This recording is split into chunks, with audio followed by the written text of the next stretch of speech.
नाशिकमधील कुक्कुटपालन घोटाळ्याची उद्योगमंत्र्यांकडून दखल घेण्यात आली आहे। पुढारी न्यूजनं बातमी उघडकीस आणलेली होती। कुक्कुटपालन घोटाळा हा पुढारी न्यूजनं उघडकीस आणलेला होता। उद्योग विभागाकडून पत्रव्यवहार होऊनही नाशिक पोलिसांकडून गुन्हा दाखल झालेला नव्हता। नाशिक पोलिसांशी चर्चा करून कारवाई करण्याचे निर्देश देऊ असं मंत्री उदय सामंत यांनी आश्वासन दिलेलं आहे। पालकमंत्री दादा भुसे यांच्याशीही मंत्री उदय सामंत चर्चा करणार आहेत। शेतकऱ्यांच्या नावानं बोगस कागदपत्र बनवून हजारो कोट्यावधी रुपयांचं अनुदान लाटल्याचा प्रकार पुढारी न्यूजनं उघडकीस आणला होता। शेतकऱ्यांच्या नावानं अनुदान लाटणाऱ्या दलाल आणि अधिकाऱ्यांवर कारवाई कधी होणार, आता असा सवाल उपस्थित केला जातोय। तर या संदर्भात अधिक बोलण्यासाठी आमचे प्रतिनिधी किरण ताजणे आपल्यासोबत जोडले गेलेले आहेत। किरण, नाशिकमधील कुक्कुटपालन घोटाळ्याची बातमी पुढारी न्यूजनं समोर आणलेली होती आणि त्या बातमीची आता उदय सामंत यांनी दखल घेतलेली आहे।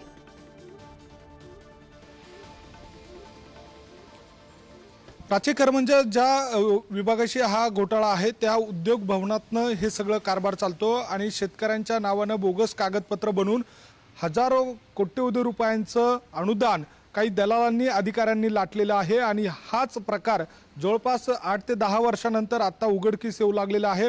अनेक शेतकऱ्यांना याबाबत कुठलाही थांगपत्ता नव्हता। थेट त्यांच्या नावावर लाखो रुपयांचं अनुदान काढलं जात होतं आणि ही टोळी नाशिकसह संपूर्ण राज्यामध्ये सक्रिय होती। ठिकठिकाणी याचे कागदपत्र बनवली जात होती।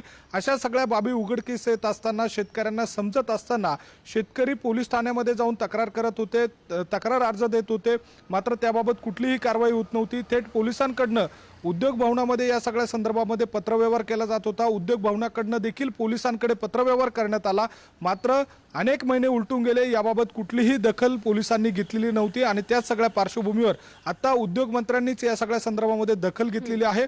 पोलिसांशी चर्चा करून कारवाई करण्याचे निर्देश देऊ असंही उद्योगमंत्र्यांनी म्हटलेलं आहे। नाशिकचे पालकमंत्री दादा भुसे यांच्यासोबत या सगळ्या संदर्भात चर्चा देखील करणार असल्याचं उदय सामंत यांनी म्हटलेलं आहे। त्यामुळे येत्या काळामध्ये ज्या शेतकऱ्यांच्या नावावर बोगस कागदपत्र बनवून लाखो कोट्यवधी रुपयांचं जे अनुदान लाटलेलं आहे त्या अनुदानाच्या संदर्भात नेमकी काय कारवाई होते, कशा पद्धतीनं या सगळ्या अधिकाऱ्यांना दलालांना पोलीस ताब्यात घेतात, त्यांना अटक करतात, त्यांच्यावर खटले दाखल करतात, हे बघणं महत्त्वाचं असणार आहे। आणि या सगळ्या दरम्यान शेतकऱ्यांना कशा पद्धतीनं न्याय हे सरकार मिळवून देईल याकडे देखील या सगळ्या फसवणूक झालेल्या शेतकऱ्यांचं लक्ष लागून आहे।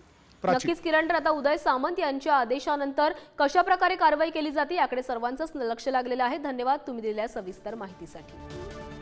तर नाशिकमधील कुक्कुटपालन घोटाळ्याची उद्योगमंत्र्यांकडून दखल घेण्यात आलेली आहे आणि या संदर्भात शेतकऱ्यांचे पैसे लाटणाऱ्या दलालांवर कारवाई करण्याचे आदेशही उद्योगमंत्र्यांनी दिलेले आहेत। त्यामुळे आता ही कारवाई कशा प्रकारे होतीये, दलालांना कधी अटक केली जातीये असा सवाल उपस्थित होतोय। मात्र उद्योगमंत्र्यांच्या आदेशानंतर कारवाईला वेग येण्याची शक्यता आहे।